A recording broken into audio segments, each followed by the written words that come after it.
Salut Antoine, Salut. j'espère que tu vas bien. Je suis hyper contente de te recevoir aujourd'hui dans le podcast Leader, donc pour parler un petit peu de ton aventure. Donc pour résumer, tu as traversé l'Amérique en courant, donc Exactement. soit 4270 km, si je ne me trompe C'est pas, bien. en 65 jours. Et j'ai calculé, ça fait à peu près 65 km par jour. Exactement, C'est ça. 65 km. Donc ce qui est énorme. Donc tu es parti de la frontière du Mexique pour arriver jusqu'au Canada.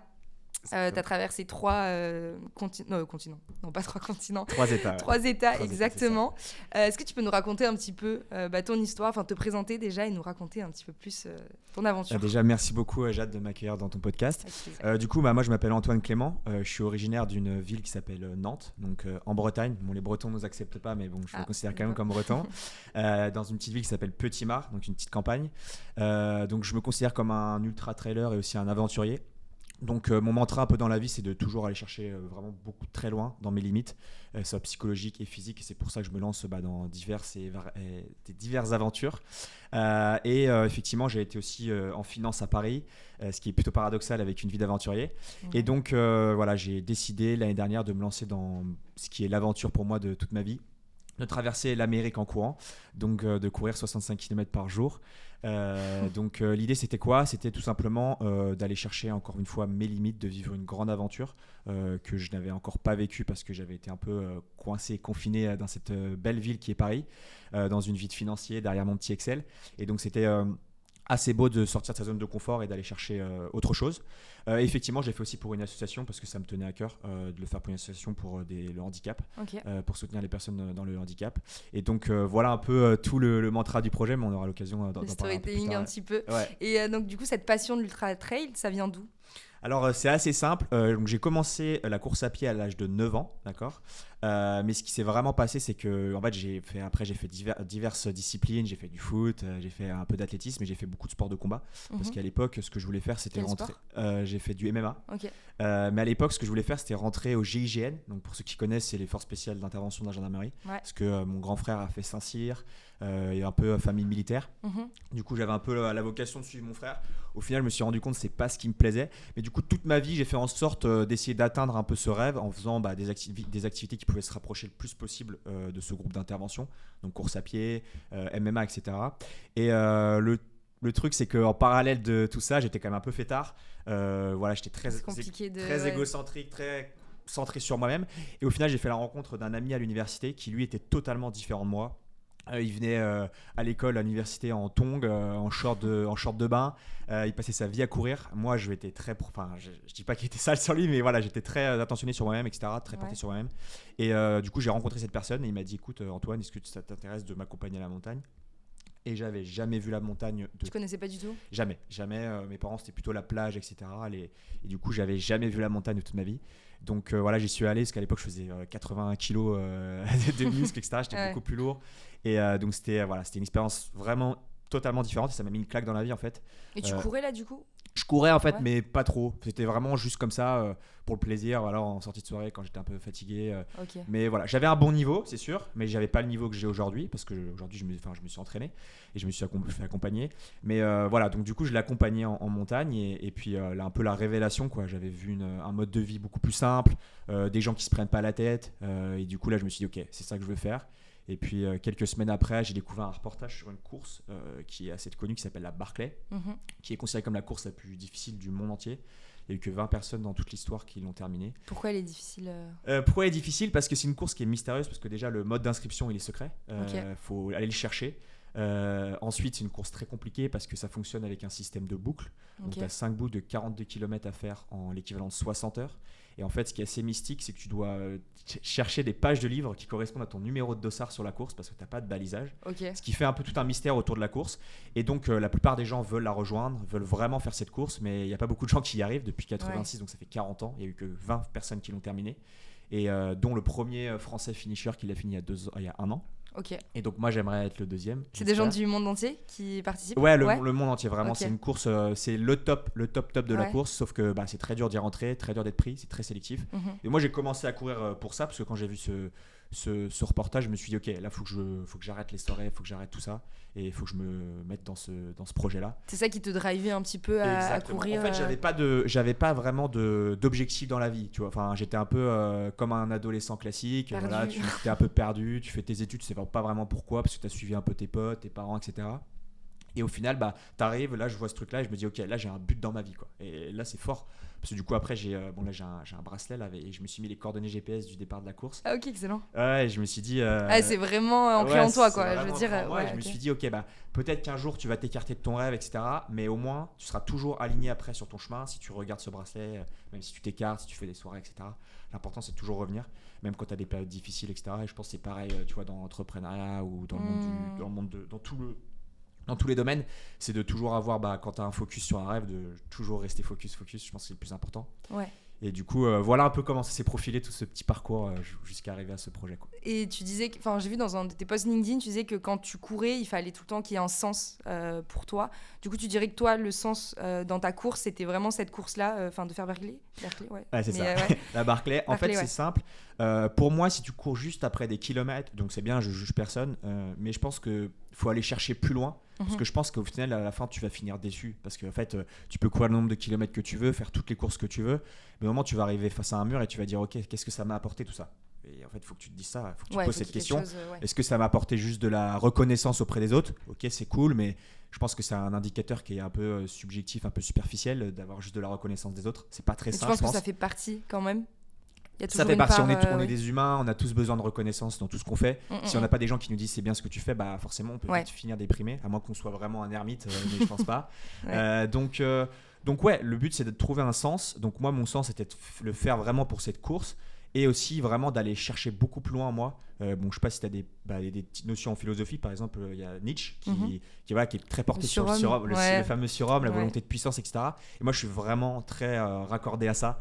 En fait, toute ma vie, je me dis, faut que j'aille chercher vraiment un peu plus loin que juste le simple fait d'être un humain, quoi, et que ça soit sur le plan psychologique, physique, d'aller chercher d'autres choses, de me surpasser. Et pourquoi tu penses que toi, par exemple, tu as cette envie-là justement de toujours te dépasser, alors qu'il y a des gens qui l'ont pas du tout ?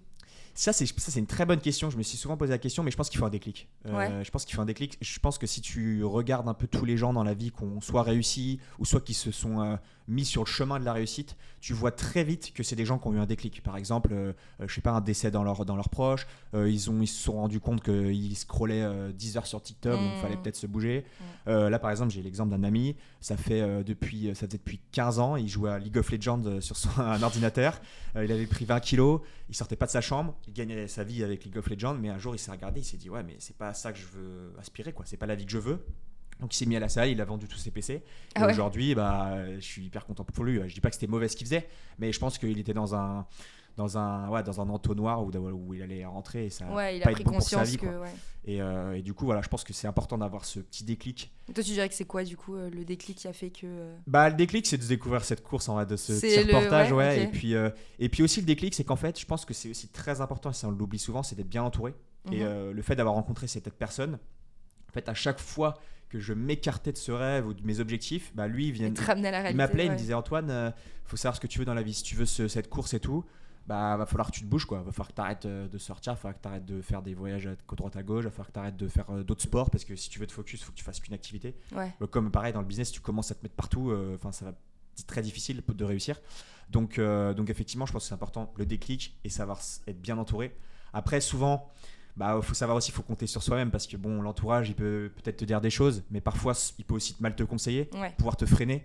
Tu vois, moi, on m'a dit 50 fois, tu n'arriveras jamais à traverser les US, c'est trop long, fais pas ça, tu vas te brûler. Tu l'as pris comment ça En fait, si t'es un peu, si t'as beaucoup d'ego, tu le prends mal et du coup tu te braques. Mais je pense que c'est important de dire, ok, pas de souci, j'écoute ce que tu dis, mais je vais te donner tort. Et je pense que ça c'est le mieux, parce que en fait t'as une sorte de revanche, c'est positif, c'est sain. Tu vois, pas besoin de dire, tiens, je vais te montrer. Je vais te montrer, tu vois. Non, c'est juste. Voilà, tu vas voir la personne et tu lui dis merci de m'avoir dit ça, parce que ça m'a donné de la motivation. Et puis en général, ces gens-là, ils changent vite ta vie. Tu te rends vite compte que je dis pas que c'est des haters, parce que je suis personne, tu vois. Mais je dis que c'est de la bonne pression, on va dire. Et il en faut, je pense, c'est hyper important parce que ça nous motive. Après, il faut aussi du positif. Si t'as pas de gens qui te disent, qui te soutiennent, oui, bien sûr. Normalement, ça peut être T'as très, les très deux, compliqué. mais c'est vrai que c'est important de savoir aussi, de voir les gens qui croient pas forcément pour justement se nourrir et avoir envie de leur montrer que c'est possible, quoi. Non, je suis totalement d'accord. Ouais. Et du coup, je pense que c'est important d'avoir cet équilibre-là entre le déclic, les gens autour de toi, et bien sûr une volonté de soi de réussir. Il faut une petite flamme, je pense. Mais j'avais vu ça dans un podcast récemment où en fait la personne disait que tout le monde en fait avait une flamme, tout le monde avait un talent, tout le monde avait quelque chose. C'est juste que il faut un truc qui fasse se solliciter, qui fasse en ressortir. Et je pense qu'on peut tous aller chercher son petit sa Barclay, comme on dit, comme je dis souvent, tu vois. Parce que moi en fait la Barclay c'est pas vraiment qu'une course pour moi, c'est plus c'est plus un mantra, un idéal de vie, de me dire voilà, je vais vers quelque chose. Je fonce vers quelque chose, c'est un rêve et ça me drive dans la vie, ça me permet d'avoir une discipline de vie, d'avoir d'être sain, etc. Et plein de choses qui font que j'essaie d'être une personne bien et de me dire quand je vais répondre aux portes du paradis devant Dieu, qui me disent voilà, t'as fait un bon chemin de vie, quoi. Ouais, c'est clair. Et t'as pas peur? Moi, c'est un truc que je me dis, tu vois, on a tous des objectifs, mais si on les atteint, après de se retrouver vide et de se dire après je fais quoi, tu vois. Imagine là tu fais ta Barclay. Enfin, après, il y a quoi du coup? Mais ça, c'est une question hyper intéressante parce qu'on me la pose tout le temps. Et souvent, j'ai pas beaucoup de... j'ai rien à répondre. Je sais pas. Mais en fait, là, je viens de le vivre par exemple. Quand j'ai commencé à courir, j'avais 2 objectifs. J'avais de faire la Barclay et ensuite, dans un petit rêve, parce que je pensais jamais que j'allais pouvoir le faire, c'est de traverser ce pays en courant. Mais c'était un truc que j'avais vu, c'est Forrest Gump quand j'avais 7 ans, tu vois. Et j'ai dit, vas-y, jamais de la vie, je ferai ça. Et du coup, quand j'ai fait ce truc-là, au début, tu réalises pas, tu te dis, ok, je l'ai fait. Puis après, il vient 1 mois, 2 mois, et après, tu commences un peu à être un peu à bader, quoi. Tu te dis, putain, mais qu'est-ce que j'ai fait, quoi. C'est un peu comme t'as fini un jeu vidéo hyper cool que t'as adoré pendant 2 mois, t'as fait que geeker, et puis là, tu finis le jeu vidéo, tu te dis, ah, mais attends, mais je fais quoi là? Tu fais quoi de ma vie maintenant? J'achète un autre jeu, quoi. Tu vois, soit t'achètes un autre jeu, ou soit tu sais pas ce que tu fais, et c'est hyper dur le sentiment que je vis, par exemple, actuellement, parce qu'il faut savoir s'en remettre, en fait. C'est tout le passage entre, une espèce d'autres dimensions où tu es un peu dans un monde un peu irréel où tu cours tous les jours. Voilà, c'est pas la vie en fait, on va pas se mentir, hein. T'as pas de facture à payer, tu cours, t'as plein de gens qui te disent go go go, voilà, t'es pris dans ton truc et puis là tu reviens, bam, et t'es derrière soit un Excel ou soit t'as des gens qui te racontent. C'est plus la même vie. C'est plus la même vie et ça te met une claque dans la tronche, quoi. Et voilà, les gens en général, ils peuvent pas comprendre ce que tu vis et tu peux pas les obliger à comprendre parce que c'est normal, ils ont pas vécu une aventure comme celle-ci dans leur vie. Donc c'est pas facile en général. Donc effectivement, je redoute ce moment, mais je pense qu'il y a encore le temps. Faut déjà t'as encore du chemin. J'arrive à me faire inscrire à cette course, donc c'est en cours. Et puis il faut que je la finisse. Et puis quand j'aurai fait tout ça, là je pense que. Là tu verras pour l'après, c'est sûr. En fait, il y a une image que j'aime bien et que je dis souvent. Bon, c'est assez too much comme image. J'ai une culture cinématographique un peu plus développée que ça.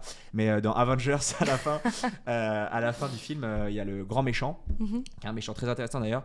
Il vient d'atomiser la moitié de la planète en claquant des doigts. Et en fait, il se pose à la fin dans son petit village, comme ça, avec ses moutons. Et il se pose dans son petit truc, il fait sa retraite parce qu'il a réussi l'objectif de sa vie, quoi, qui était d'atomiser la moitié de la planète. Bon, c'est pas un rêve très noble, mais du coup, moi, je me vois un peu comme ça, me dire voilà, je pose. Tu vas te poser après et là, tu vas réfléchir. J'ai fini, quoi. Ça y est, j'ai fait ma Barclay. Et donc, comment ça se passe du coup, les mois de préparation avant? Enfin, déjà, qu'est-ce qui fait que tu te dis, vas-y, je vais traverser les États-Unis en courant comme ça? C'est pas commun, voilà. Et comment ça se passe concrètement? En fait, pour être honnête, je pense que c'est un projet qui a vraiment commencé très tôt. Parce que j'étais vraiment très très fan de Forrest Gump et je disais toujours à mon père, ouais, moi je vais faire comme Forrest Gump. Mais tu vois, il y a une différence entre dire ça pour rire et le faire vraiment. Donc après, c'est passé des années, mais je pense que dans mon inconscient, ça a travaillé. Mais tu croyais quand même? Enfin, tu te voyais vraiment Ouais, le faire? J'y croyais quand j'avais 6-7 ans, quoi. Mais après, bon, tu fais ta vie, tu fais tes trucs, jamais tu te dis ça. Et puis en fait, un jour, j'étais sur Google et je tapais les trucs les plus difficiles du monde parce que c'est un peu mon objectif. Quand j'étais dans le surhomme un peu de Nietzsche. Et du coup, je regarde ce truc, je vois Pacific Crest Trail, je vois 4270 km, un sentier qui parcourt les États-Unis. Je regarde le truc, je dis ok, putain, c'est ouf et tout. Et je regarde le nombre de jours qu'il faut, je vois 4, 5, 6 mois et tout. Je fais waouh, jamais de la vie je vais faire ça, c'est trop long. Du coup, hop, je skip. Mais du coup, ça m'intéressait quand même. Je m'intéressais beaucoup au sentier. Et en fait, ce qui s'est passé, c'est que j'ai rencontré une amie américaine, donc c'était l'année dernière, sur Paris. Et en fait, rencontrer une américaine qui connaissait aussi le Pacific Crest Trail, on en a parlé, etc. En fait, ça m'a motivé à le faire. En fait, je me suis dit, ouais, en fait, c'est pas mal. Peut-être l'année prochaine, je pourrais le faire. Bon, il figure que du coup nos chemins se sont séparés et en fait ce qui s'est passé c'est que du coup j'ai terminé mes études en novembre en finance et j'étais en mode bon, qu'est-ce que je fais là maintenant? Est-ce que je travaille? Est-ce que je me prends une année? Qu'est-ce que je fais? Est-ce que je voyage? Est-ce que je fais la classique? Je pars à Bali ou je sais pas quoi. Et en fait je me suis dit ok, peut-être que ce serait intéressant de faire ça. Et en fait, ce qui s'est passé, c'est qu'au même moment, pourquoi pas exactement. Et il y a un Belge qui a sorti un documentaire là-dessus. Okay.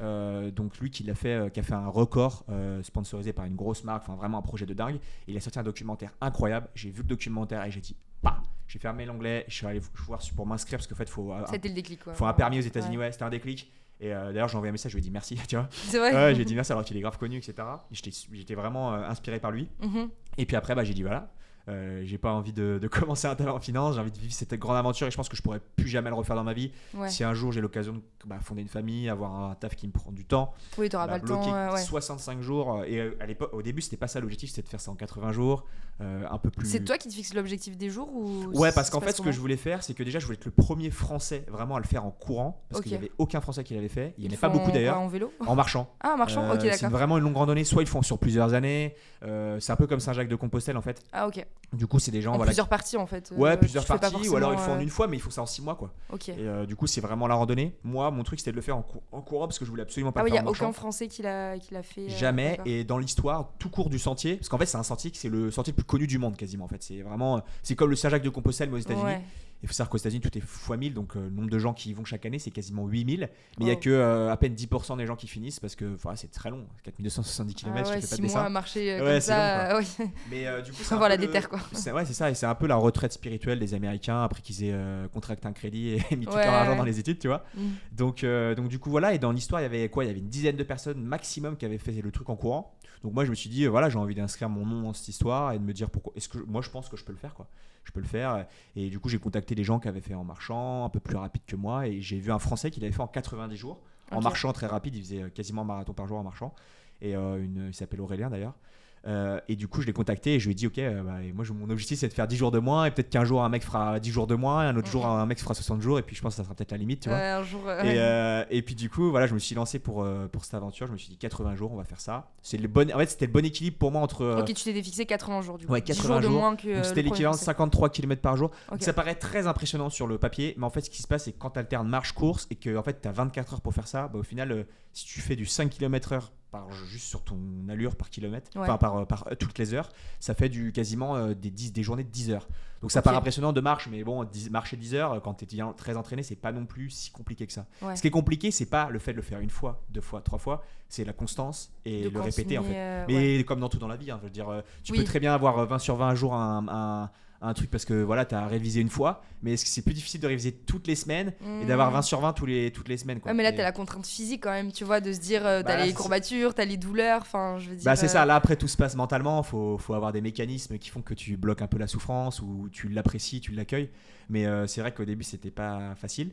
Mais du coup je me suis fixé cet objectif de 80 jours et puis voilà, après je suis parti et puis l'objectif a un peu changé à court de donc du coup l'objectif, tu t'es dit 65 jours, c'était, enfin je veux dire, ça s'est fait au final, les 65 jours c'est toi qui les as décidés ou ça s'est fait naturellement En fait, ce qui s'est passé, c'est que du coup pour expliquer un peu, c'est un sentier qui fait 4200 km et c'est 120 000 mètres de dénivelé positif. J'allais dire dénivelé, ce qui est l'équivalent de, si je dis pas de bêtises, ça doit être plus de 15 Everest en gros à monter, à descendre, sauf que rien à voir avec la difficulté de l'Everest, parce qu'en fait c'est des sentiers aux États-Unis qui sont très longs, mais assez roulants, donc ça monte, mais par exemple une montée elle va faire 20 bornes ou 30 bornes, tandis que dans les Alpes la montée elle fait 5 km, c'est très raide, donc là c'est un peu plus progressif, donc faut aussi remettre ça, tout est relatif.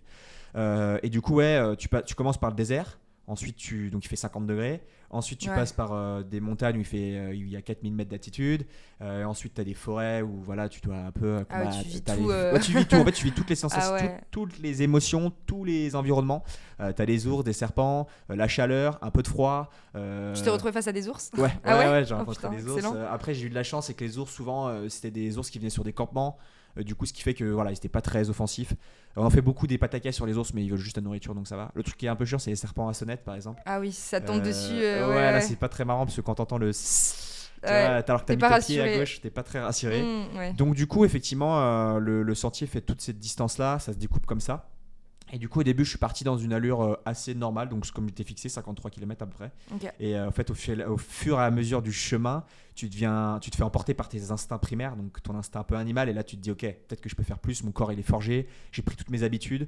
T'as un peu toute la ferveur des gens qui te soutiennent, etc. Et ce qui est assez fou. Et je crois que tu avais fait un podcast là-dessus, parce que je crois que j'avais écouté ça d'une fille qui disait qu'il y avait une vraie différence entre la mentalité américaine et la mentalité française. Ouais.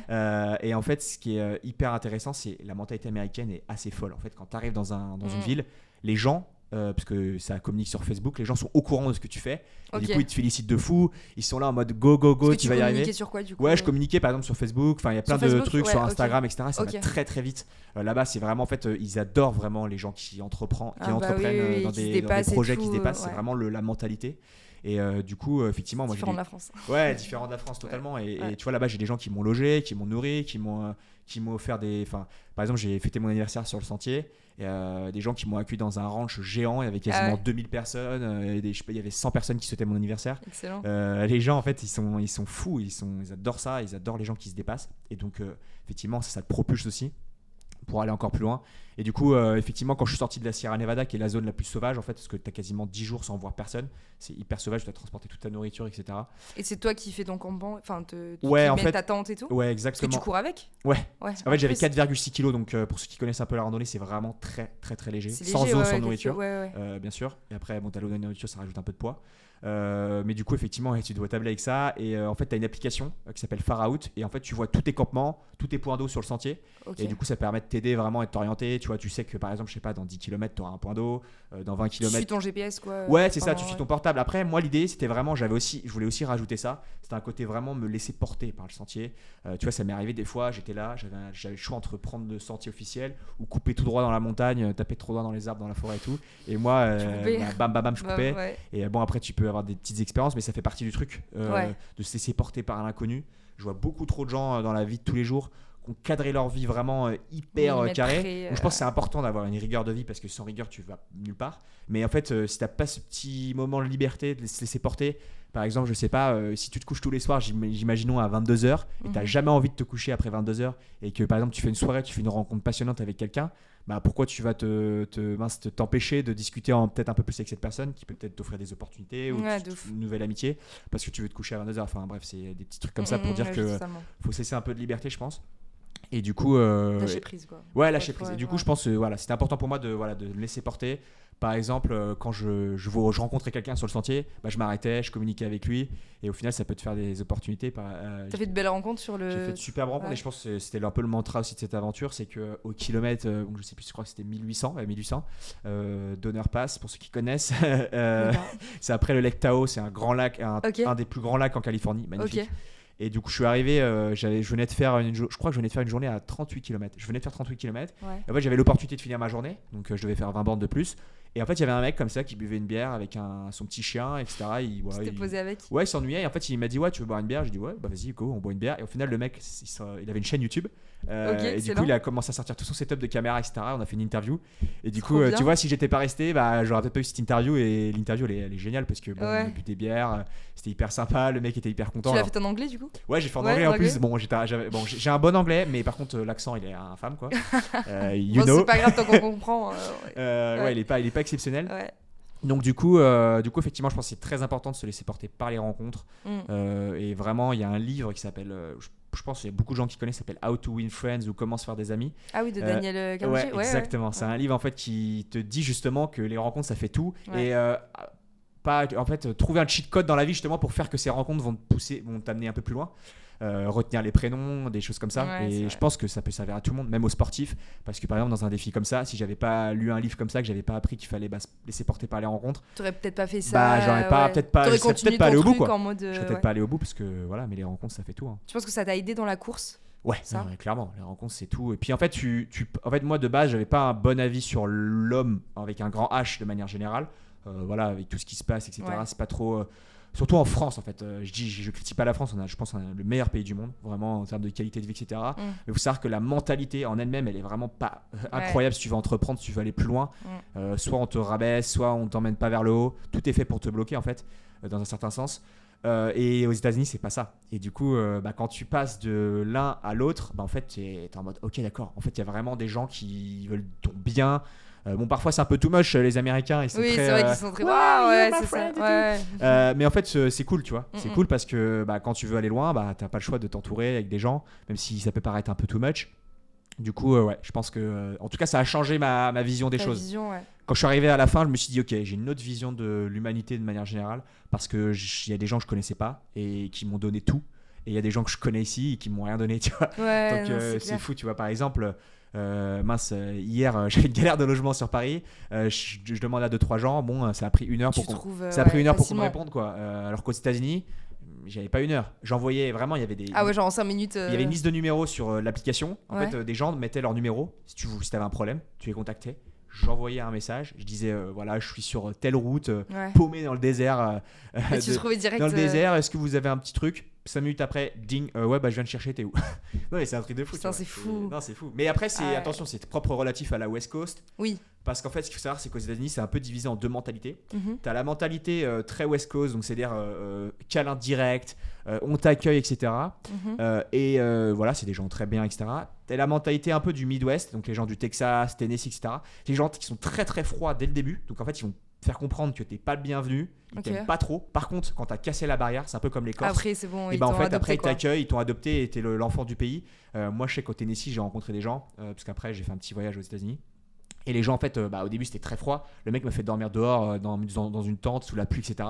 Et en fait, quand il a vu que j'étais pas un mec si bête, j'étais un mec sympa, il m'a dit vas-y, dors, tiens, tu as un lit, tu peux manger gratos. Il t'a fait rentrer au final. Il m'a fait rentrer, etc. Tu vois, pour eux, c'est des tests, tu vois. Et c'est ça que j'aime bien. Trop cool. Et comment t'as géré, du coup, là, tu disais, t'as passé 10 jours où t'étais tout seul à courir. Comment tu gères cette solitude ? Et enfin, je veux dire, à quoi tu penses, je veux dire, quand t'es tout seul pendant 10 jours sans voir personne? En fait, il y a une différence entre, alors je sais plus c'est quoi l'autre terme, mais en fait, il y a une différence entre solitude. En fait, il y a une différence entre vouloir être seul et subir la solitude. Tu vois ce que je veux dire? Il y a des gens, par exemple, qui sont dans un 9 mètres carrés à Paris et eux la subissent. Et là, c'est l'enfer parce que là, c'est pas possible. Par contre, quand tu veux cette solitude, c'est un sentiment de plénitude qui est incroyable parce que tu sais, tu l'as cherché. Ouais, tu l'as cherché, on est toujours sollicité par nos réseaux sociaux. Moi, le premier, je passe des heures sur mon téléphone, parfois à rien faire, à regarder un peu des contenus qui servent à rien, qui t'abrutissent. Et au final, là, t'arrives. Tu scrolles, exactement. Et là, t'arrives, t'as juste une balise GPS pour communiquer avec des gens si t'as un problème. Ton portable, t'as pas de réseau. Tu peux juste regarder tes photos et tes anciens souvenirs. Mais en fait, t'es là en mode waouh.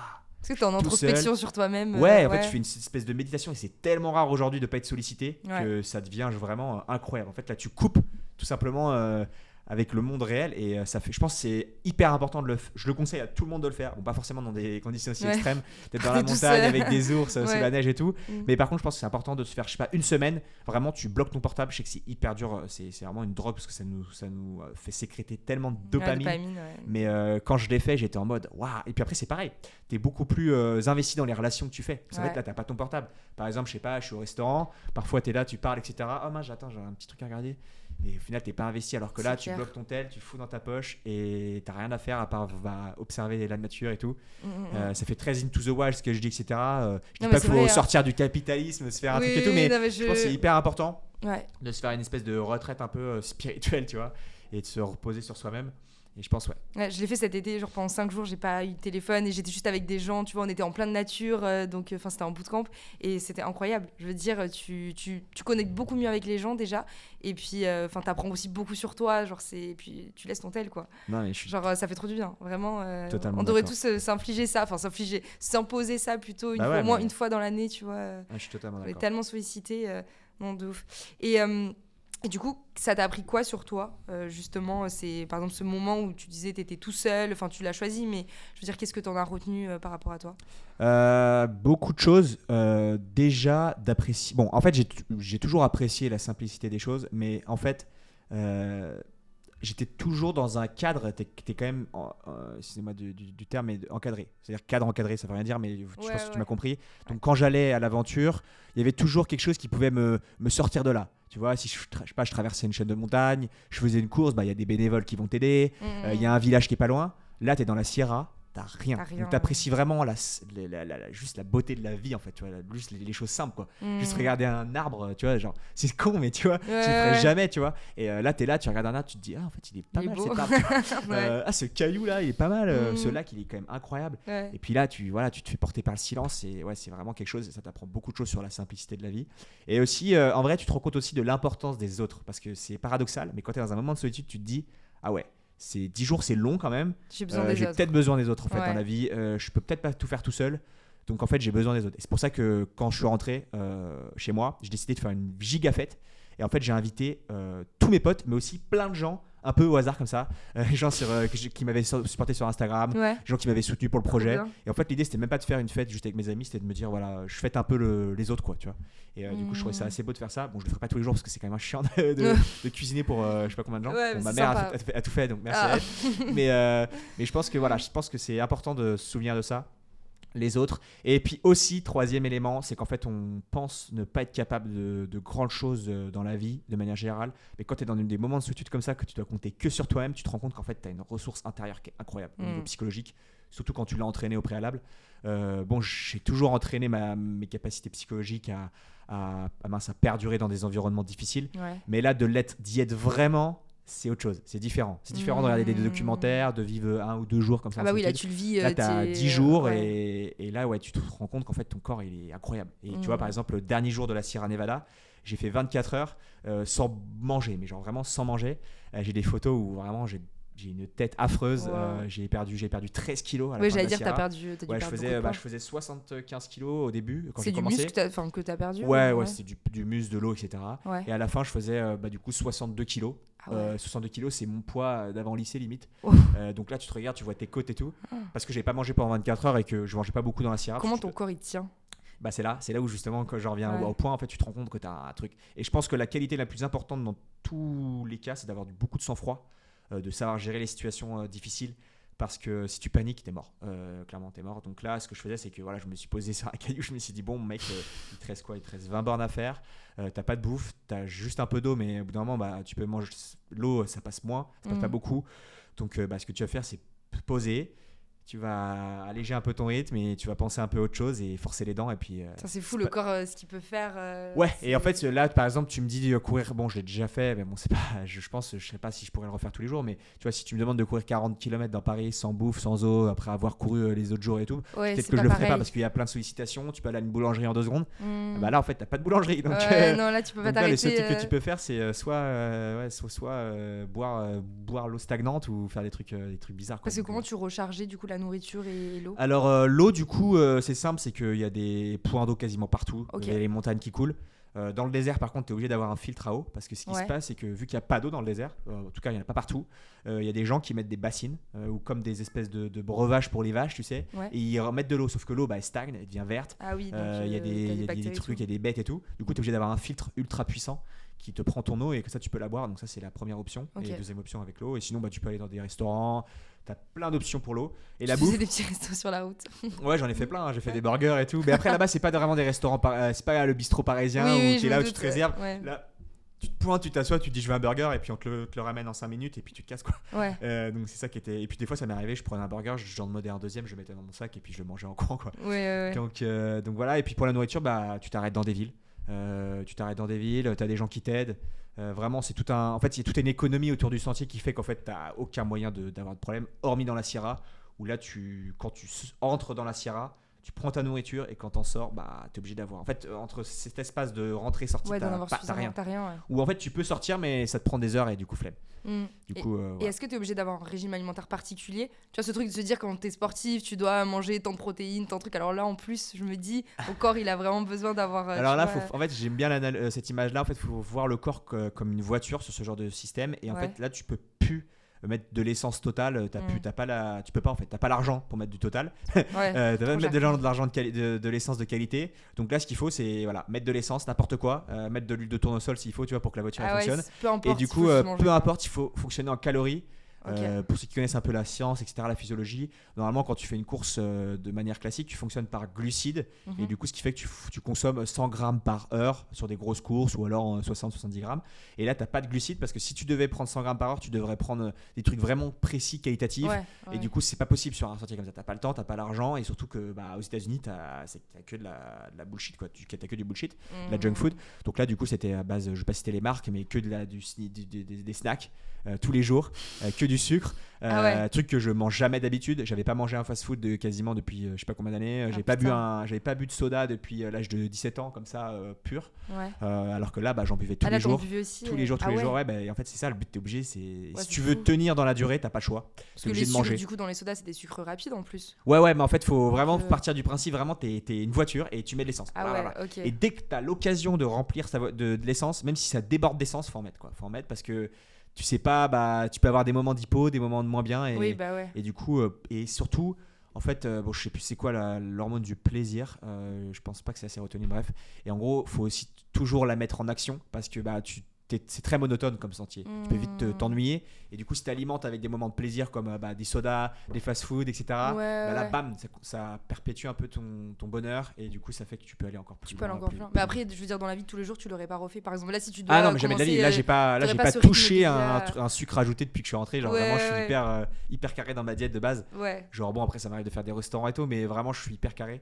Par contre là j'en avais rien à faire, je pouvais boire 3 bières sur le sentier parce qu'en fait je m'étais dit si tu te laisses porter par le sentier, tu te laisses porter par tout et tu te laisses voilà. Parce qu'en fait je pense que si tu arrives dans une aventure, tu te dis bon allez, je vais manger 200 grammes de quinoa. 3 œufs. Je vais bouffer mes je sais pas mes chies, je sais pas quoi, mes graines et tout. Tu vas nulle part, tu vois. Tu vas nulle part, vraiment tu vas au bout du rouleau. Moi j'ai vu des gens, j'ai rencontré des véganes, des végétariens et les mecs m'ont dit au bout d'une semaine on a pété des plombs quoi. Parce qu'en fait aux États-Unis déjà rien n'est fait pour ces gens-là. Non mais je sais pas des barres protéinées, des trucs comme ça. Ouais mais c'est pareil, les barres protéinées c'est que de la dope là-bas, c'est que du bullshit. C'est que du sucre et c'est au bout d'un moment, mais c'est vrai que c'était très dur dans les derniers jours. T'as l'impression qu'en fait ton corps il va plus l'accepter, t'as tellement mangé. Il y a un moment je mangeais 1 kilo de bonbons quasiment tous les jours. Mais j'étais rendu à un point mais ça détruit ta peau, ça détruit ton corps. Mais après tu te dis bon c'est 2 mois, je peux le faire, tu vois, et voilà, mais c'était pas évident. Donc là c'est fini, là t'es plus en mode junk food. Là je suis en train de vraiment je mange des carottes goûtées, tu vois. C'est un délire. Je bois 1,5 litre d'eau tous les jours, mais là c'est sûr que je toucherai plus à un soda avant un long moment. Très long moment. Et est-ce qu'il y a des moments où tu as eu peur, par exemple, ou je sais pas, ou des choses, même que ce soit pas forcément, tu vois, parce que tu as vu un serpent, mais je veux dire, je sais pas, des peurs particulières, des endroits dangereux Ouais, j'ai eu très peur, surtout dans le désert, parce que j'ai eu beaucoup de phases de déshydratation. Donc là, à 50 degrés, courir. 50 degrés, donc là, à un moment, je devais faire une étape. Et en fait, ce qui se passe, c'est que tu as des cages d'eau, donc des gens qui viennent de leur plein gré, ils te mettent des espèces de géantes bouteilles d'eau de 6 litres dans le désert, comme ça. Tu viens, tu te ravitailles, et après, tu as 40 bornes sans eau. Et moi, j'ai fait ça. Et en fait, il faisait tellement chaud ce jour-là qu'en 1 heure, j'avais vidé toutes mes rations en eau. Et en fait, sauf que j'avais fait 1 heure, mais il m'en restait 5-6 à faire. Et là, je me suis dit, waouh, je suis dans la merde, quoi. Et du coup, j'ai commencé à marcher.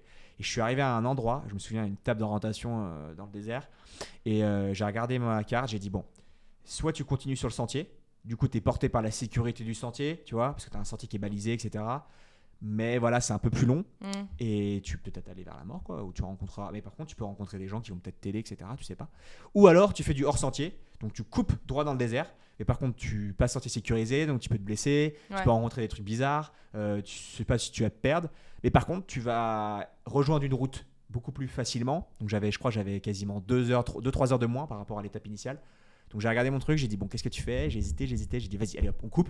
Du coup, j'ai coupé dans leur sentier et là, l'enfer. Parce qu'en fait, au final, j'ai pris beaucoup plus de temps que prévu parce que je devais chercher mon chemin. Je montais, je descendais, après j'allais dans des espèces de rizières, mais des rizières, il n'y avait rien. Je me souviens, je léchais les cailloux parce que je voulais de l'eau, quoi. J'avais rien, j'étais assoiffé. Et il y a une technique d'un film qui s'appelle Le Cercle, je crois, c'est un film d'horreur. Le Cube. Le cercle, ça existe, je crois. Ouais, le cercle, ça existe. Et en fait, le cube, c'est un film où en fait les gens sont positionnés dans un cube et ils doivent sortir du cube, c'est le but du film. Et en fait, ils ont pas d'eau, pas de bouffe. Et du coup, ils trouvent des techniques. Et en fait, le mec, il lèche ses boutons de chemise pour créer de la salive. Et du coup, moi, j'étais à un moment où j'étais comme ça et je me suis souvenu du film. J'ai dit, vas-y, je vais lécher ma lanière de sac. Et ça crée de la salive, quoi. Et j'étais vraiment dans un point où j'étais à 2 doigts de me dire, je vais boire mon. T'as pas fait de malaise? Je vais boire ma pisse, quoi. Tu vois ouais, c'était loin.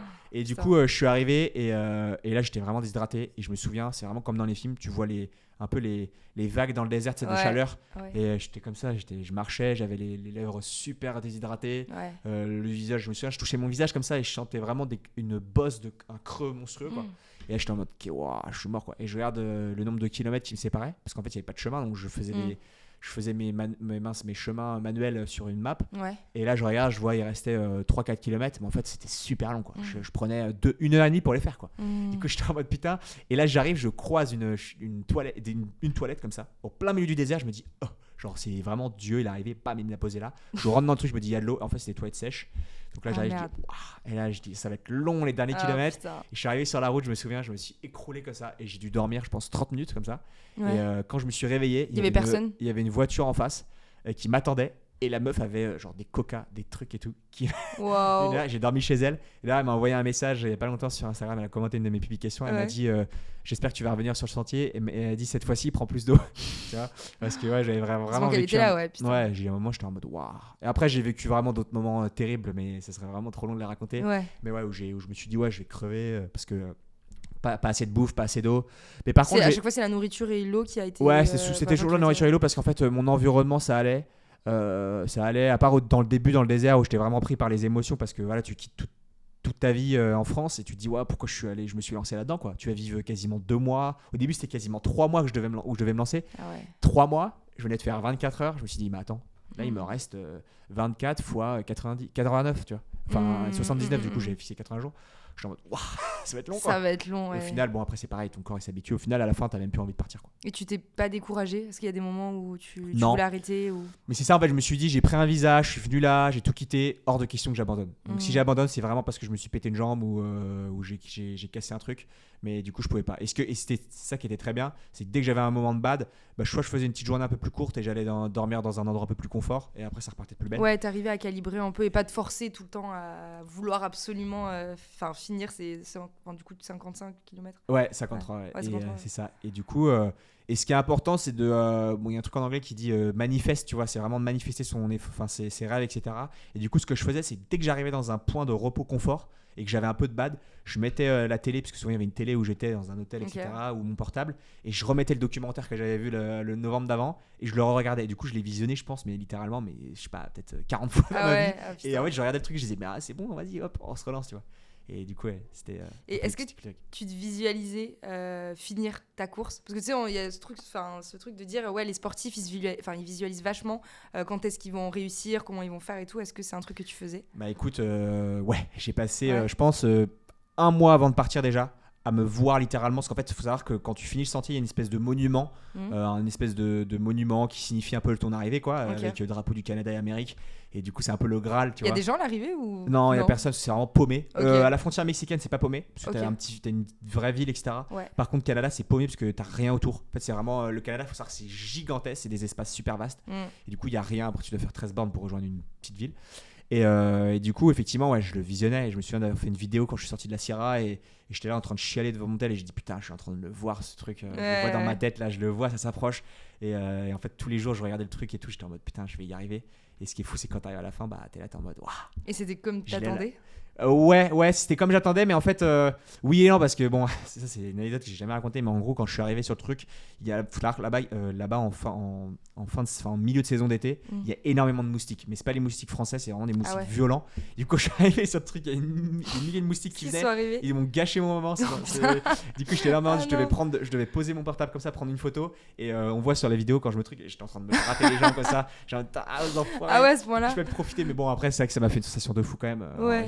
J'ai versé ma petite larme quand même. Et t'es resté longtemps du coup sur je suis resté 30-40 minutes, donc à me faire déglinguer par les moustiques. les moustiques, tu vois. Ouais. Mais non, franchement, c'était un moment vraiment chaleureux. Ça, c'est fou. Et comment t'as fait pour dealer avec la douleur? Tu vois, que ce soit mentalement, même physique, comment tu fais pour ça? En fait, ce qui est important, c'est déjà, bon, c'est classique, mais si t'as pas de douleur, si t'as pas de souffrance, si t'as pas d'aventure, si tu vivras pas une belle aventure, il va rien se passer, je pense. Et en fait, si t'arrives à te dire que en fait, la souffrance, de manière générale, c'est le seul moyen d'avoir conscience un peu des choses, tu vois. C'est Dostoevsky qui dit ça. Alors il dit la souffrance, alors c'est la conscience naît de la souffrance en gros, ou la souffrance est la seule origine de la conscience. Et du coup, je pense que c'est hyper important de souffrir pour prendre conscience, mais même pas forcément physiquement, tu vois, dans la vie, d'avoir des moments de galère et tout, tu prends conscience des choses. Et du coup, quand tu as conscience de ça et que tu te dis qu'en fait cette souffrance, ça va t'apporter des belles choses, au final, en fait, tu l'accueilles et tu es dans un moment de plénitude quand tu l'as. Et limite, tu vois, quand je faisais des moments où j'étais dans la galère et tout, bah, j'étais là, je dis mais en fait je suis venu pour ça quoi. Je suis pas venu pour juste être là, Ouais. qu'on me transporte en vélo ou en voiture. Enfin c'est pas le but quoi. Sinon tu viens pas dans une aventure. Tu savais que ça allait être aussi dur ou alors Et justement ce qui est fou c'est qu'en fait je pensais que ça allait être plus dur psychologiquement. Ah ouais. Parce que je pense que j'étais tellement focus, tellement acharné par ce projet qu'en fait je me laissais pas emporter par mes émotions négatives. Ça a duré un temps forcément. Je vais pas te dire que j'ai pas eu des moments de bad etc. Ça serait mentir. Mais en fait j'accueillais tellement bien cette souffrance que j'étais en mode ouais. C'est cool quoi, on vit un truc que probablement je vivrai plus jamais. Tu verras plus jamais, c'est clair. Donc accueil et puis ouais, je pense que c'est important d'accueillir la souffrance, c'est plus important. Et tu dirais c'est quoi le plus beau moment que tu aies vécu dans toute cette aventure, tu vois, si tu la revois genre depuis aujourd'hui, c'est quoi la chose vraiment qui t'a le plus marqué? Bah hormis les rencontres et tous ces moments que je peux compléter en plusieurs moments, un des moments qui m'a le plus marqué je pense, et c'est ce qui m'a vraiment forgé, c'est le dernière journée dans le désert. En fait, je me souviens, je fais mon avant-dernière journée. Et en fait, le lendemain, il y avait une journée très compliquée. Parce qu'en fait, tu fais quasiment 50 bornes sur une route pavée, comme ça, vraiment du pavé. Okay. Et tout droit, comme ça, dans le désert. Donc tu traverses le désert et 50 bornes comme ça, sous la chaleur extrême. Et tu n'as aucun point d'eau pendant 50 bornes. Rien du tout. Et du coup, je regarde cette journée et normalement, tout le monde l'a fait de nuit. Parce qu'il fait tellement chaud la journée que tu fais ça de nuit. Et je regarde le truc, je me dis, bon, allez, on va faire une énorme journée aujourd'hui. Je vais finir le désert en une fois. Donc souvent, les gens font en 2 fois. Moi, je dis, je le finis en one shot. Et du coup, je devais faire 90 bornes ce jour-là. Et du coup, j'ai commencé la journée. C'est les 24 heures là où tu as couru Non, c'était un autre, ça. Et du coup, je fais ce truc-là. Et en fait, je finis toute cette section de route. Et je remonte dans les montagnes et là je vois un espèce de coucher de soleil monstrueux et en fait ça signifiait la fin du désert pour moi. Et j'étais en mode, j'ai regardé le truc, je me dis putain, là Antoine, ton aventure elle commence vraiment, t'as fait le plus dur, le désert, c'est bon quoi, ton côté aventurier il est vraiment dedans. Enfin, maintenant tu peux aller chercher plus loin. Tu as réussi à faire 90 km. Tu es allé chercher des choses que tu pensais pas être capable. Tu as vécu une journée incroyable où tout réussissait. Et maintenant c'est le moment quoi. Et en fait j'ai l'impression que tout me réussissait ce jour-là. C'était incroyable. J'ai l'impression de rien ressentir. 90 bornes, je me suis arrêté. Je me dis vas-y, on peut repartir pour. C'est bon, Et puis c'est ce qui s'est passé en fait. Après je suis reparti le lendemain et ainsi de suite. Et c'est vrai que cette journée ça a signifié un peu le contraste entre le petit mec naïf qui rentre dans l'aventure, qui sait pas encore trop où il va, et le mec qui accomplit, qui sait où il va et qui focus quoi. Et je pense que ça a marqué l'étape. En fait, c'était un peu une étape initiatique le désert. Ouais. Un peu en mode voilà, tiens, c'est l'échauffement. On te prépare. Maintenant, vas-y, t'es lâché chez les fauves quoi. Et au moins, t'as gardé ça un petit peu en toi comme ressource entre guillemets. Ouais, c'est ça. J'ai toujours cette image de moi dans le désert à faire ces petites photos. Je me souviens, c'était vraiment un moment incroyable. Ouais. Et du coup, le Antoine qui est arrivé, tu vois, au départ et qui est ressorti, c'est quoi est-ce qu'il y a une différence? Je veux dire, avant de faire cette aventure et après. Ouais, là, il n'y a pas photo. Déjà, par rapport, comme je disais, aux autres, déjà, mon rapport aux autres, même si j'ai toujours essayé de mettre les autres dans ma vie, etc., maintenant, je me dis toujours, en fait, ça t'engage à rien de prendre des nouvelles de temps en temps. Vraiment, de mettre les autres au centre de ma vie. Et par exemple, j'ai plein de projets à faire d'aventure. Et du coup, j'essaie de mettre les autres au centre de mon projet. Quand il y a des amis qui me disent ouais là tiens j'ai envie de faire ça, je dis tiens je vais peut-être pouvoir t'aider etc. Voilà, vraiment l'idée c'est de recentrer un peu les autres dans ma vie tout en gardant ce côté solitaire parce que j'aime vraiment faire des projets seul aussi. Et le deuxième je pense c'est aussi d'avoir changé mon rapport à la performance et à l'aventure de manière générale, parce qu'en fait j'étais très porté performance de base. Je faisais que des courses, c'était très défini dans un plan etc. Je me laissais pas un peu moins de liberté. Et là en fait d'avoir fait cette aventure, maintenant je me dis en fait j'ai que envie de faire ça quoi, que plein d'aventures, faire plein de trucs. C'est quoi la prochaine là du coup la prochaine en fait c'est pas vraiment une grosse aventure parce que ça fait 2 fois que j'ai déjà fait 5 fois. Donc en fait mon but c'est que j'ai déjà traversé la Corse plusieurs fois. Mais en fait, j'ai envie de. GR20, tu veux faire GR20, j'ai fait 5 fois du coup, en hiver, en été, etc. Okay. En fait, j'ai tenté 2 fois le record sans assistance du GR20. Parce qu'en fait, il y a un record. Tu l'as fait en combien de jours ? Alors, j'ai fait en 3 jours. Putain, ok. 3 jours. Et en fait, le truc, c'est qu'il y a un record avec assistance qui existe, donc qui est détenu par Lambert Saint-Élie, qui est un Corse natif qui vit dans le nord de la Corse. Et du coup, il n'y a pas de record sans assistance. Il n'y a jamais personne. T'as personne. Donc en fait, t'as personne qui t'aide. Lui, il y avait toute l'île qui était là pour lui. Quasiment tous les natifs etc pour le porter, et moi du coup je vais faire un truc où en fait je vais partir d'un point A, porter ma bouffe, porter mon eau et arriver jusqu'à la fin et faire ça le plus rapidement possible, et signer un peu une sorte de record un peu différent. Et du coup j'ai tenté 2 fois et j'ai raté. Et maintenant que j'ai eu l'expérience de cette aventure là aux États-Unis, j'ai envie de revenir et me dire voilà, on va finir le chapitre du GR20 parce que je pourrais pas me dormir sans avoir fait ce bordel. Tu peux pas mourir sans avoir fait. Et puis la Corse c'est une île incroyable, c'est magnifique, et puis les gens là-bas ils sont vraiment spéciaux, j'aime vraiment l'état d'esprit. Donc voilà. Trop bien. Et l'Everest par exemple? Alors l'Everest, ça me fascine un peu moins parce qu'en fait, bon, même si le processus pour y arriver est beau, souvent parce que tu fais plein de montagnes pour y arriver. C'est pas de la course après, c'est sûr. C'est pas de la course déjà, mais au-delà de ça, vraiment le processus est bien. Tu fais le Mont Blanc, tu fais le Cervin, comme a fait Inoxtag dans Kaizen, il a vraiment bien respecté le processus et c'est ça que j'adore. Ouais. Par contre, le sommet en lui-même, moi, ça m'attire pas des masses parce que voilà, c'est une usine un peu, t'as plein de gens. Si je devais faire un 8000, j'en ferais un autre par exemple. Mais c'est pas quelque chose qui me porte parce qu'en fait, tu dois tellement laisser de place au côté environnement, c'est-à-dire si t'as un sérac qui tombe, une crevasse qui tombe, en fait c'est plus vraiment toi qui contrôle les choses, même si j'aime bien laisser de l'inconnu.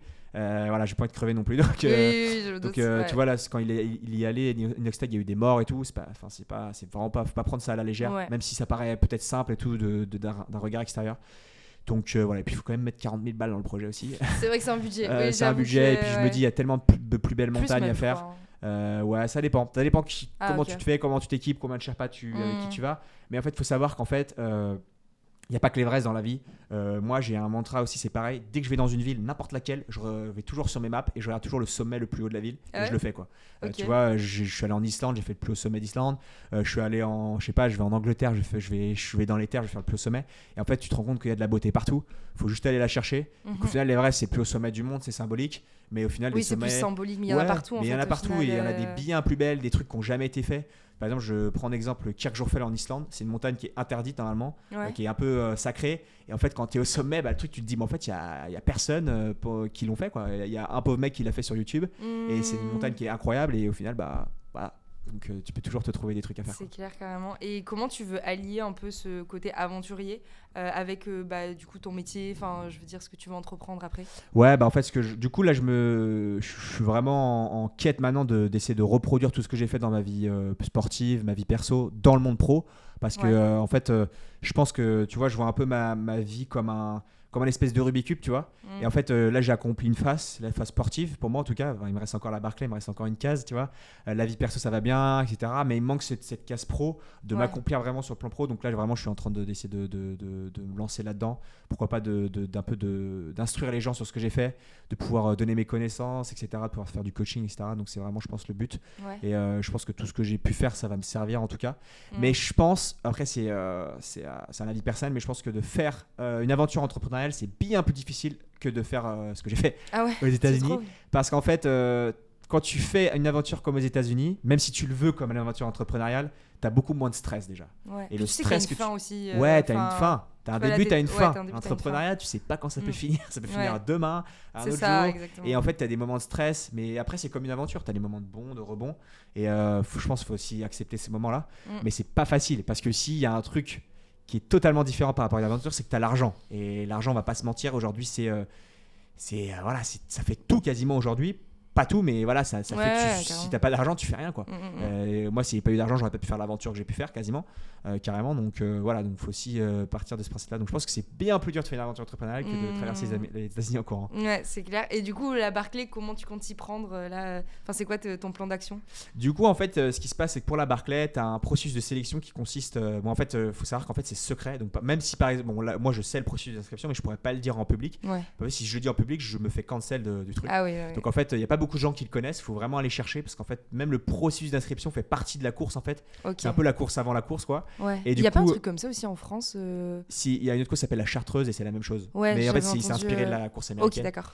Et du coup, ce qui s'est passé, c'est que du coup, il faut envoyer une lettre, en gros, à l'organisateur. Il faut trouver le moyen, enfin tout ça, tout le système. Il faut vraiment vouloir le truc, quoi. Vraiment, et du coup, moi, j'ai commencé à candidater il y a quelques années, donc voilà, j'attends mon acceptation. Et du coup, je sais que maintenant il me connaît. J'ai fait ce projet aux États-Unis, donc maintenant, je pense que c'est qu'une question de temps avant qu'il accepte. Si c'est pas cette année, ça sera l'année prochaine.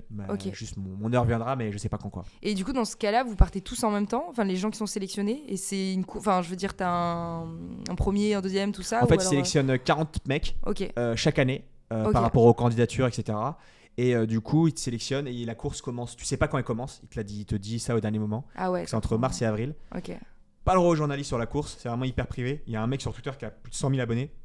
qui donne le suivi de la course en fait. Et du coup c'est vraiment mystique. Putain. Et du coup, sauf que dans les 40 mecs, il y a souvent les mecs qui ont fait des belles performances l'année d'avant, il prend des amis à lui, etc. Et du coup, ce qui fait qu'au final, il reste pas beaucoup de place. Et tu dois te batailler avec les milliers de mecs qui veulent cette place-là. Mais aujourd'hui, je pense que dans le haut de la liste quasiment.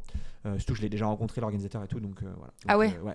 Ok. Donc voilà, donc j'espère. C'est toi qui allais le chercher, enfin je veux dire. C'est toi ouais, en fait, je suis allé carrément dans les lieux de la course et il y avait une course qui se déroulait ce jour-là et du coup j'y suis allé, j'ai fait la course, j'ai fini deuxième, etc. Et du coup, je suis allé le voir et je lui ai parlé. Et lui, il l'a fait. Non, lui il est vieux, il a genre 75 balais, il fume des gitanes, il court pas du tout ce mec, c'est ça qui est fou. Oui, d'accord. Il court pas du tout, il a juste créé cette course un peu comme faire un troll, tu vois. Ouais, de base, c'est une course un peu tellement difficile que en fait lui son but c'était de faire une course que personne ne pourrait finir. Et il a une vidéo assez drôle d'ailleurs sur YouTube, parce que la première femme de toute l'histoire de la course a fini l'année dernière, qui s'appelle Jasmine Paris. Wow, okay. Et elle a prouvé justement qu'une femme pouvait être capable de finir cette course. J'allais dire, il y a combien de femmes par exemple sur 40 souvent, il n'y en a pas beaucoup. Ouais, et puis ces Américains, ils sont très à cheval là-dessus. Ouais. Et il y a une vidéo YouTube très marrant où on lui pose la question, il dit est-ce que tu penses qu'un jour une femme finira ? C'était il y a quoi ? Il y a 10 ans. Et le mec dira non, les femmes sont trop faibles. Mais après, il faut savoir que c'est un gros troller, tu vois. En fait, si tu prends au premier degré, tu dis c'est un gros miso de base. Ouais. En fait, le mec qui fait ça, justement, lui, il était content qu'une femme finisse parce qu'en fait, ça lui a donné tort. Et lui, il était hyper heureux, tu vois. Sauf que lui, justement, son but, c'était de troller, de dire en fait, non, il n'y a aucune femme qui finira. Même ça doit booster aussi certaines femmes à se dire putain, je vais lui montrer. Exactement, tu vois. Et du coup, elle a tenté 3 fois et elle a réussi au bout de la 3e. Et puis, donc elle a été prise 3 fois, putain. Ouais, elle est rentrée dans l'histoire, quoi. Et elle a fini l'année dernière. Wow. Cette année même. Cette année, elle a fini cette année. Ça, c'est fou. Ouais. Ok, trop bien. Ouais. Et est-ce que tu aurais un dernier conseil à donner à des personnes qui font pas forcément trop de sport, tu vois, qui sont pas dans l'ultra trail, mais qui veulent chercher aussi à se dépasser, je veux dire, sans forcément traverser les États-Unis, tu vois, en courant? Alors, je pense plusieurs choses. Première chose, c'est de faire son propre chemin. Donc, run your own race ou hike your own hike, c'est-à-dire vraiment cours ta propre course, marche ta propre marche, vraiment fais ton propre chemin. Écoute ce que disent les gens, tu vois, genre comme une éponge, t'accumules, mais tu sors les infos qui ne servent à rien. Et surtout, fais ton chemin, ne te fais pas forcément influencer par n'importe qui. Aujourd'hui, sur les réseaux sociaux, on voit tout et n'importe quoi. Des gens qui n'ont pas forcément de crédibilité, de légitimité pour donner des conseils, etc.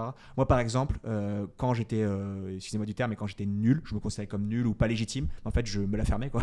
Je me la fermais, je travaillais, je m'entraînais, jusqu'au jour où je pourrais peut-être donner des conseils à une ou deux personnes.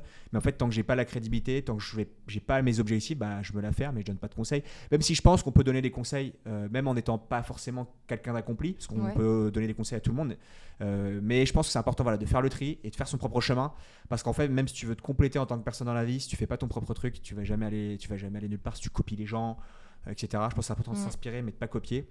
Deuxième, c'est d'essayer de sortir des sentiers battus. Pareil, tout est fait dans la vie pour que en fait tu fasses ce que font les autres, tu vois. Un beau chemin, en fait, moi je vois souvent ça, je dis souvent ça, en fait, t'as deux chemins, tu vois. Les deux chemins mènent au même sommet, tu vois. Sauf que là, tu as un chemin où tu es en escalier, tu vois. Tu es en escalier, tu as un ascenseur, tu vois. Ouais. Et tu as un autre chemin où là, tu vas avoir un tigre, tu vas avoir la jungle, des ronces, etc. Tout le monde va se dire, je prends l'ascenseur, en fait, je suis au sommet en 2 secondes. Mais c'est quoi qui est drôle ? C'est pas drôle, tu vois. Donc, sortir les sentiers battus, tu prends le sentier qui est pourrave, mais au moins, tu sors de là. Tu as eu des aventures. Tu as vécu, tu as grandi, tu as fait plein de trucs, et je pense que c'est important. Et puis troisième, ce qui est assez paradoxal avec le premier, c'est laisser les autres aussi, ne pas faire son truc tout seul, tu vois, que tout seul. Être entouré, en s'entraîner avec des autres, prendre de l'inspiration des autres aussi. Les deux sont assez différents, mais si tu arrives à bien comprendre les choses, tu fais un peu la différence entre les deux. Donc, et t'as eu un mentor, toi ? Ouais, j'ai eu un mentor. Le mec que j'avais rencontré à l'université, c'est clairement mon mentor. Et ça, c'est pareil. Si t'as un mentor dans la vie, comme dans tout, c'est incroyable. Hein. Je parle de personnes peut-être un peu plus connues ou tu vois que t'as pas forcément eu accès, mais je veux dire qui t'ont inspiré. En fait, ce qui s'est passé, c'est que la communauté outdoor de manière générale, elle est très très bienveillante. Et du coup, ce qui fait que, par exemple, pour tous les Parisiens, je pense que tout le monde le connaît, il s'appelle Casquette Verte, ceux qui courent en tout cas. Il a une communauté monstrueuse sur Instagram, sur les réseaux sociaux. Et ce mec-là, un jour, je lui ai envoyé un message, par exemple, et il est très connu, tu vois, et je lui ai dit, écoute, moi, j'ai envie de courir 100 km dans Paris aujourd'hui, ce week-end, c'était ce week-end, et il aurait pu jamais me répondre, jamais me donner l'heure, et il m'a dit, vas-y, go, je te rejoins, je me prends une cuite la veille, on court ensemble. Du coup, on a couru 100 bornes ensemble. Ah ouais. Et en fait, tu vois, c'est des gens dans comme Paris, ça. Là Ouais, dans Paris, on a fait. Il y a un truc à Vincennes qui s'appelle le V-Gravel, qui est assez connu pour tous les Parisiens. Ouais. Il y a 2 endroits pour faire du dénivelé, il y a Montmartre et Gravel. Ouais. Du coup, on a fait ça dans le V. Et du coup, tu vois, de s'inspirer de gens comme ça, de les rencontrer. fait. Et bah, ça permet d'aller encore plus loin et d'aller chercher les sommets, quoi. Tu l'as fait en combien d'heures J'ai mis 14 heures pour faire ce truc. Et lui, il avait fait 12 heures à l'époque. Je voulais juste battre son record, mais je n'ai pas réussi. Ouais. Mais c'était très marrant parce que lui, c'est vraiment l'icône parisienne de la course à pied. En fait, il a prouvé qu'en étant à Parigot, en s'entraînant sur des pavés, on peut atteindre des sommets sur le monde du mont élite. Et voilà.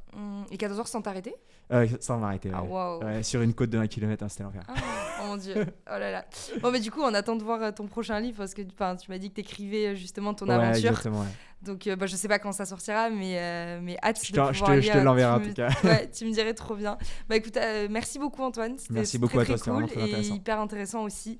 Franchement, bravo. Et donc, hâte de pouvoir lire un peu plus en détail ton aventure. Merci beaucoup à toi. Avec plaisir, merci. Merci. Bye. Bye. Nickel, trop bien.